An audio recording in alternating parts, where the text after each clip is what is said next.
बहुत कम लोग जानते हैं कि दूसरी जंग अजीम में हिरोशिमा और नागासाकी पर एटम बम गिराने से पहले अमेरिका ने जापान को चमगादड़ बम से तबाह करने का मंसूबा बना रखा था। सुनने में तो चमगादड़ बम शायद किसी पुराने जासूसी नावल का मरकजी ख्याल महसूस हो, मगर ये दूसरी जंग अजीम में अमेरिका का एक हकीकी खुफिया हथियार था जिसे अमेरिका ने जापान पर बमबारी के लिए तैयार किया था। इस बम की खास बात यह थी कि इसमें जिंदा चमगादड़ों का इस्तेमाल किया जाना था। सन 1945 में सूरत हाल ये थी कि 6 खूनी बरसों से जारी दूसरी जंग अजीम के खात्मे के लिए यह भी ज़रूरी था कि जापान हथियार डाल दे, लेकिन इसके लिए जापान की सरजमीन पर ज़मीनी हमला और फौजकशी ज़रूरी थी। ताहम इस मुहिम में हज़ारों जाने जाना यकीनी था। चुनाचे अमेरिका अब एक ऐसे हथियार की तलाश में था जिससे जापान को इस कदर भारी जानी और माली नुकसान पहुँचाया जाए कि जापान बगैर फौजकशी के सरेंडर कर दे। इस सिलसिले में मुख्तलिफ किस्म के हथियारों पर काम हुआ और चमगादड़ बम भी इन्हीं में से एक था। आतिशी चमगादड़ का तस्वुर पेंसिल्वेनिया से ताल्लुक़ रखने वाले एक डॉक्टर लाइटर एडम्स ने 1942 में व्हाइट हाउस को पेश किया। एडम्स के मंसूबे के मुताबिक उस जमाने में जापान में ज़्यादा घरों और इमारतों की तामीर लकड़ी और बांस की मदद से करने का रवाज था। मंसूबा ये बना कि अगर लाखों चमगादड़ों के साथ छोटे छोटे आग लगाने वाले या इंसेनरी बम बांधकर इन्हें दिन के वक्त जापान के शहरों पर तैयारों के जरिए गिरा दिया जाए तो चमगादड़ें इतनी रोशनी को बर्दाश्त ना कर सकने की जबिल्लत के तहत हर तरफ उड़कर कोई भी ऐसी और तलाश कर लेंगी जहां वो रोशनी से बचते हुए बैठ सकें। ऐसा होने पर चमगादड़ें अपनी फितरत के तहत घरों, इमारतों की छतों, रोशनदानों, छज्जों और तंग जगहों पर जा बैठेंगी। यूं इनके साथ बंधे इंसेनरी बम फट जाएंगे और आग लग जाएगी। हर शहर पर हजारों चमगादड़ें गिराने का मंसूबा था ताकि वो हजारों घरों, इमारतों और फैक्ट्रियों में जाकर बैठें और फट जाएं। और यूं इन लकड़ी की इमारत में भड़कने वाली आग चंद घंटों में जापानी शहरों को राख के ढेर में बदल दे। अमेरिका का ख्याल था कि ऐसा करने से होने वाला जानी माली नुकसान इतना भारी और नाकाबिले बर्दाश्त होगा कि जापान चंद ही हफ्तों में घुटने टेकने पर मजबूर हो जाएगा। इस प्रोजेक्ट का नाम रखा गया ऑपरेशन एक्स-रे।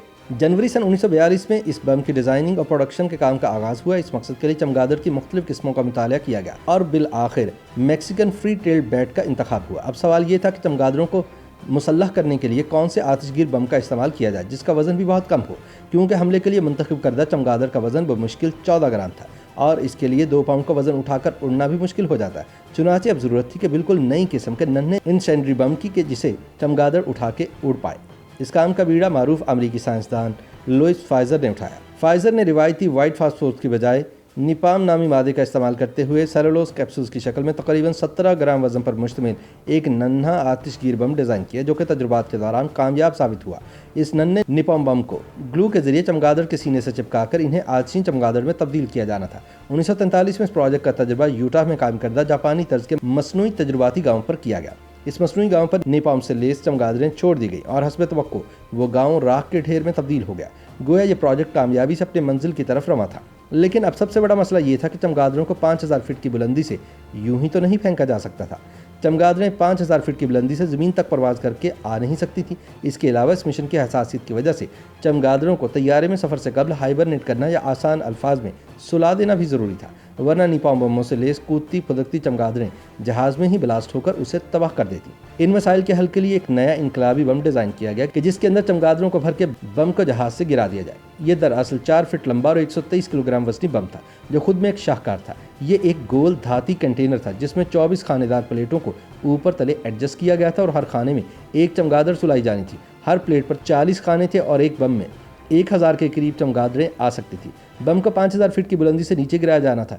1000 फीट से गिरने के बाद इसमें एक पैराशूट खुल जाता और ज़मीन तक बाकी का सफ़र बम पैराशूट के जरिए कम रफ्तार में तय होना था। पैराशूट खुलने के कुछ ही देर बाद बम की बैरूनी केसिंग अलग होकर गिर जाती और सब प्लेटें जो कि तारों की मदद से एक दूसरे से जुड़ी होती वो खुल जाती, लेकिन बम के साथ ही मुंसलिक भी रहती। बम के फिजा में काफ़ी फासला तय करने तक चमगादड़ें जागना शुरू हो जाती हैं और फ़ौरन परवाज़ कर जाती। फिर वो धूप और रोशनी की वजह से पनागाहों की तलाश में दौड़ती और किसी भी मुमकिन इमारत या घर में जा घुसती। बमों के फटने का वक्त 30 मिनट तक का था, जिसके बाद शहर, गांव या कस्बा आग की लपेट में धड़ाधड़ जल रहा होता। दिसंबर सन 1943 में इस नए बम को जापान पर दागने का सरकारी इजाज़तनामा भी मिल गया, लेकिन 16 फरवरी 1944 को हुकूमत ने अचानक इस हमले को मनसूख कर दिया और प्रोजेक्ट को बंद करने का हुक्म जारी किया। अमरीकी हुकूमत ने प्रोजेक्ट में शामिल माहिरीन को इस तंसीक की कोई ख़ास वजाहत ना दी, बल्कि सिर्फ इतना कहा कि अब इसकी ज़रूरत नहीं, बल्कि हमारे पास इससे भी सैकड़ों गुना ख़तरनाक हथियार पर काम तकमील के करीब है। ये हथियार वही एटम बम थे जिन्हें 6 और 9 अगस्त सन 1945 को अमेरिका ने जापान पर गिराया, जिसके नतीजे में 3 लाख के करीब जापानी फौजी और शहरी मारे गए।